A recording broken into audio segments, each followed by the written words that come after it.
আসসালামু আলাইকুম ওয়া রাহমাতুল্লাহি ওয়া বারাকাতুহু। শবে বরাতের ফজিলত ও উহার করণীয় প্রসঙ্গে কিছু আলোচনা আপনাদের সামনে উপস্থাপন করতে যাচ্ছি। আল্লাহ রাব্বুল আলামিন আমাদেরকে উম্মতে মুহাম্মাদীকে আল্লাহ রাব্বুল আলামিন বিশেষ কিছু রাত্র দিয়েছেন, বিশেষ কিছু ইবাদতের সময় দিয়েছেন, যে ইবাদতের সময়ের মধ্যে যদি আমরা ইবাদত করতে পারি আল্লাহ রাব্বুল আলামিন আমাদের ইবাদতটাকে অনেক গুণে বৃদ্ধি করে দিবেন।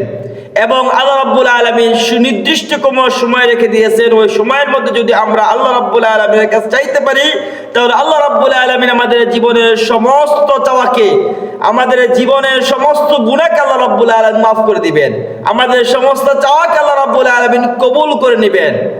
সেরকম একটি রাত্র হচ্ছে লাইলাতুল কদর রাত্র। সেরকম একটি রাত্র হচ্ছে সেরকম একটি রাত্র হচ্ছে ঈদুল ফিতর বা ঈদুল আজহার রাত্র। সেরকম একটি রাত্র হচ্ছে আমাদের সামনে উপস্থাপন করতেছি, যে রাত্র সম্পর্কে আমি আলোচনা করব। সেই রাত্রটা হচ্ছে শবে বরাত বা বরাতের রাত্র।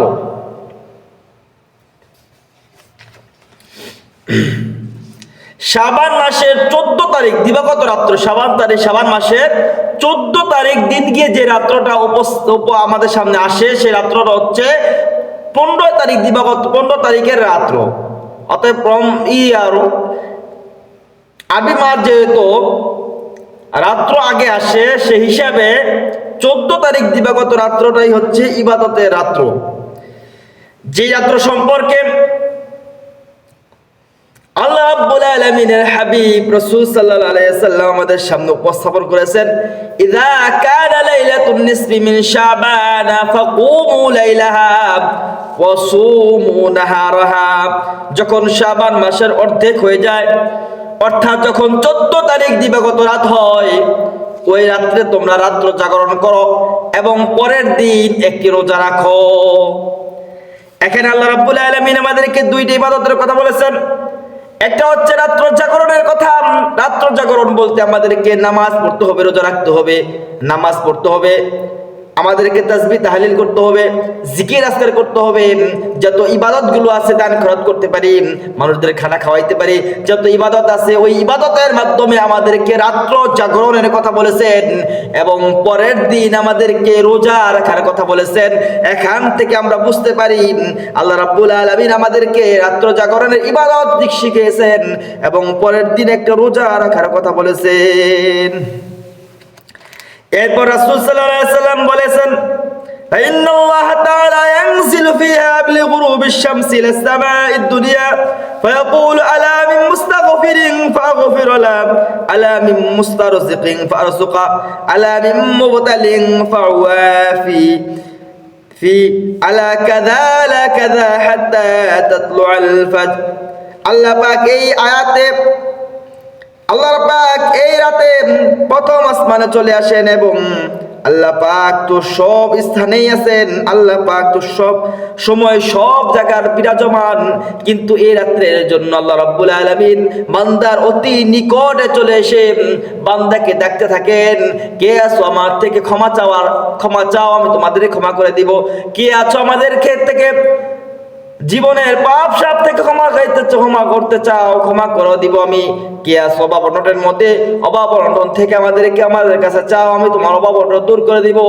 কে আছো ঋণ গ্রস্তের মধ্যে, ঋণ পরিশোধের জন্য আমার কাছে চাও, আমি ঋণ পরিশোধের ব্যবস্থা করে দিব। এরকম ভাবে আল্লাহ রাব্বুল আলামিন হাত্তা তাতলুআল ফাজর, ফজর পর্যন্ত আল্লাহ রাব্বুল আলামিন আমাদেরকে ডাকতে থাকেন। ওই সময়ে যে বান্দা আল্লাহ রাব্বুল আলামিনের কাছে যা চাইবে আল্লাহ রাব্বুল আলামিন তাকে তাই দিয়ে দিবেন। এর জন্য বলতেছি ভাই, এই সবে বরাতের রাত্রের মধ্যে আমরা আমোদ ফুর্তি করব না।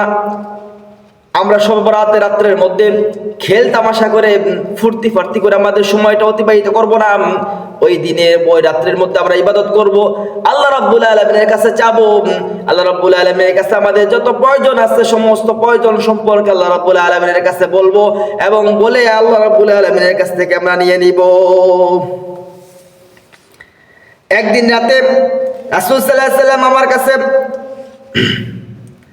আরেকটা হাদিস, রাসূল সাল্লাল্লাহু আলাইহি সাল্লাম যখন আয়েশার ঘরে গেলেন, তখন আয়েশা রাদিয়াল্লাহু তাআলা দেখলেন রাসূল সাল্লাল্লাহু আলাইহি সাল্লাম জামা খুললেন এবং জামা খুলে আবার জামা পরিধান করে রাসূল সাল্লাল্লাহু আলাইহি সাল্লাম রুম থেকে বের হয়ে গেলেন। আয়েশা সন্দেহবশত মনে করলেন যে অন্য কোনো বিবির ঘরে চলে গেছে কিনা আল্লাহ রাব্বুল আলামিনের হাবিব। তখন আয়েশা অন্য বিবির ঘরে গিয়ে দেখেন না, কোথাও নাই। তখন আয়েশা জান্নাতুল বাকির মধ্যে গিয়ে দেখেন রাসূল সাল্লাল্লাহু আলাইহি সাল্লাম কবরবাসীদের জন্য মুনাজাত করতেছে, দোয়া করতেছে, মাগফিরাত করতেছে। ওই সময় হযরত আয়েশা রাদিয়াল্লাহু তাআলা ওই সময় দাঁড়িয়েছিল এবং রাসূল সাল্লাল্লাহু আলাইহি সাল্লামের যখন দোয়া শেষ হলো তখন পিছন দিকে তাকিয়ে দেখে আয়েশা।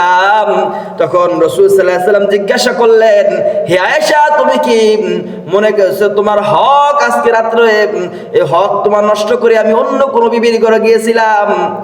আয়েশা বললেন, হ্যাঁ, আমি এরকমটাই মনে করেছিলাম। তখন আয়েশা বললেন যে আল্লাহ রাসূল, আপনি জান্নাতুল বাকির মধ্যে ইবাদত করবেন একা একা, এরকমটা আমি মনে করেছিলাম না। আমি মনে করেছিলাম আমার হক আপনি অন্য কোনো বিবির ঘরে গিয়ে আমার হক নষ্ট করবেন। তখন রাসূল সাল্লাল্লাহু আলাইহি সাল্লাম বললেন, তুমি কি জানো না আজকে কোন রাত? ওই রাত্রটাই ছিল লাইলাতুল বারাতের রাত্র, শবে বরাতের রাত্র। ওই শবে বরাতের রাত্রের মধ্যে আল্লাহ রাব্বুল আলামিনের হাবিব ইবাদত করেছেন, বন্দী করেছেন।